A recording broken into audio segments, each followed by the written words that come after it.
다음 챕터로 넘어가겠습니다. 그 다음 챕터의 소제목은 이렇습니다. 거대한 영혼 주식회사라는 제목인데요. 이것도 이제 네 번째 종교가 현실적으로 건재할 수밖에 없는 이유인 거죠. 종교가 건재한 또는 다른 이유가 있다면 종교가 다름 아닌 경제적인 실체이기 때문이다. 사실 이게 자본주의 사회에서는 제일 핵심입니다. 뭐라고요? 핵심. 더 직접적으로 말하자면 종교단체와 종교산업 때문이다. 기독교 21억, 세계에서 말하면 33%, 이슬람교 13억, 무신론자 11억, 힌두교 9억, 중국 전통종교 3억 9천만, 불교 3억 7천만 이라는 세계의 종교 인구 흥황은 차치하고라도 종교와 종교 관련 사업의 경제적 규모는 또 얼마나 어마어마한가. 2005년 통계청 자료에 의하면 우리나라도 불교 1070만, 개신교 860만, 천주교 510만, 유교 등 기타 종교 30만이라는 엄청난 규모의 종교 인구가 있다고 한다. 우리나라 총 인구 4,900만 중 과반수인 2,497만 명이 종교인이라는 이야기이다. 사실 이거보다 더 될 거라고 생각합니다. 다양한 종교가 있으니까요. 어쨌든 이런 종교 인구와 종교인들에 관련된 국내 산업만 해도 엄청난 규모다. 종교 관련 서적과 서점, 종교 관련 용품 제조와 유통, 종교 관련 건축업체와 건축자재 제조업체, 종교 관련 복지시설과 복지요원, 종교 관련 교육업체와 교육시설 등 한덩치만 이야기해도 끝이 없다. 그렇죠? 이런 연유로 종교 관련 가계지출이 무려 연 4조 3,692억 원이라는 보고도 있다. 지금은 더 늘어났겠죠. 동아일보 김갑식 기자의 보고에 의하면 통계청이 2001년 5월 발간한 도시가계연보에 따른 종교관계 지출은 월 평균 가계 지출의 1.5%, 이를 전체 가구수로 환산하면 연간 4조 3,692억 원에 이른다. 세계 50대 개신교 교회 가운데 한국 교회가 23개에 이르는 것으로 파악되고 있다. 대한불교 조계종은 1999년 문화재 관람료 명목으로 267억 원, 불국사는 한 해 42억 원 수입을 올리는 것으로 나타났다. 네.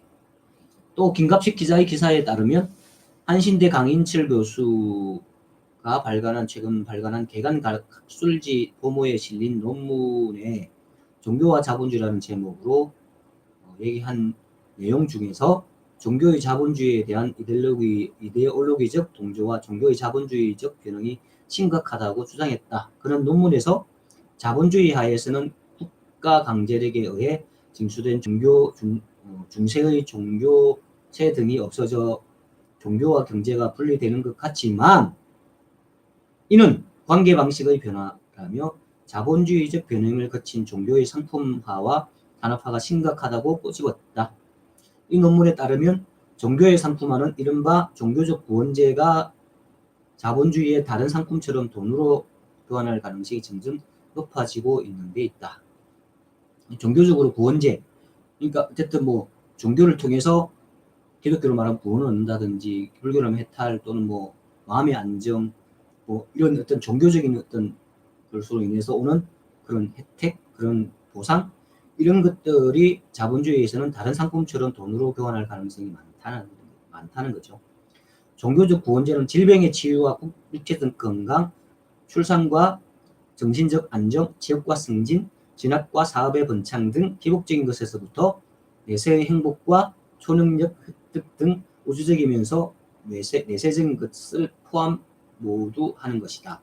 강 교수는 종교를 영혼주식 회사에 비유하면서 종교 산업의 지나치게 높은 수익성, 재정 사유화 경향과 불투명성, 정직자의 CEO화 등을 그 폐해로 지적했다. 영혼주식 회사라고 말한 이 강 교수는 그렇게 얘기를 하고 있는 거죠. 그는 또 현재 종교 조직이나 성직자에게 주어지는 면세 혜택의 근거는 비영리성, 공익성, 성직자의 성빈성이지만 이런 요건들이 붕괴되고 있다. 그러니까 성직자의 그 면세, 그러니까 세금을 지금도 안 내잖아요. 그렇게 하는 게 비영리성, 영리를 추구하지 않는다는 목적, 그리고 공익성, 공익을 추구하고 있다는 것, 그리고 마지막으로 성직자의 청빈성, 이런 것들이 이제 보장되고 담보되었을 때는 면세를 해도 사회적으로 자법이 나오지 않지만 사실 지금 이러지 않으니까 이거보다 더 심하게 하니까 계속 면세하지 않고 세금을 성직자들도 내라는 것이죠. 이 보도에 의하면 강 교수는 종교를 영혼주식회사라고 비유했다. 나아가서 종교의 구원적인 요소들이 상품으로서 자리매김하여 자본주의 축적과 이동의 수단으로 이용되고 있다는 현실을 여실히 보여주고 있다. 네, 종교를 영혼주식회사다라고 하는 우월적인 표현을 썼습니다. 네. 종교가 차지하는 경제적인 규모 중 각 종교단체에 내는 종교헌금 또한 무시할 수 없을 정도로 어마어마하다. 세계일보는 우리 국민은 지난해 약 6조 2100억 원을 종교계 헌금으로 낸 것으로 나타났다. 특히 종교 헌금액은 12년 전보다 116%나 늘어났 같은 기간 도시 가구의 경상소득 중 증가율 47.2%를 크게 앞질렀다는 보도와 함께 우리 국민 1가구당 약 38만 8,300원을 종교관계비로 지출했다 라고 보도하고 있다. 그러면서 종교비판 자유실현 시민연대 신용국 사무처장이 교회나 사찰 등을 현재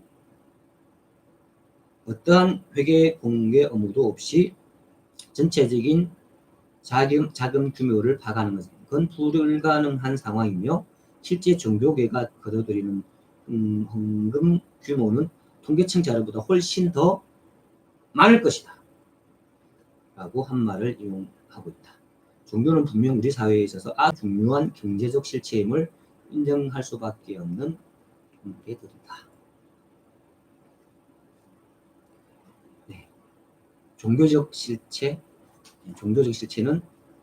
말하자면 역사적 실체와 또는 경제적 실체가 있는데 경제적 실체가 우리 자본주의 사회에서는 핵심이라는 거죠.